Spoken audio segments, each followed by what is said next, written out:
Welcome to another mini lesson on rhetoric. Today's lesson is on Martin Luther King's I Have a Dream speech. And it's really one of the most powerful speeches I think I've ever heard. And so it's a great form of rhetoric to have a look at in order to learn about how great rhetoric works.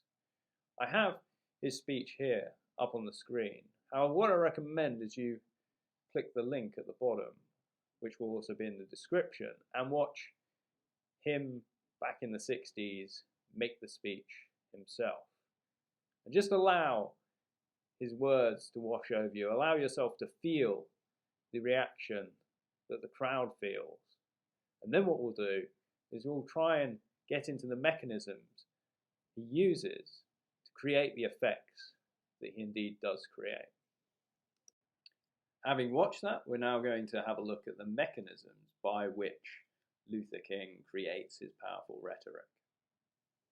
Now, in an English exam, you might get long answer questions on this, or you may very well get short answer questions on this.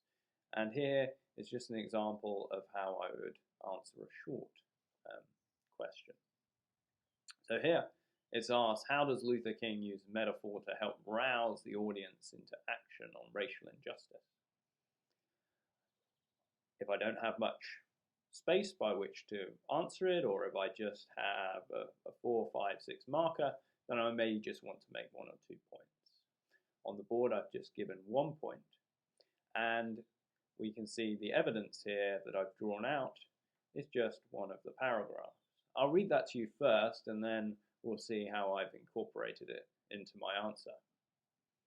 I have a dream that one day, even in the state of Mississippi, a state sweltering with the heat of injustice, sweltering with the heat of oppression, will be transformed into an oasis of freedom and justice. Even on its own, it's quite a powerful paragraph. And within it is many a metaphor. I'm going to draw out how those metaphors stir in the audience a desire to want to act and create change. So, how does Luther King use metaphor to help rouse the audience into action on racial injustice? And here is my answer.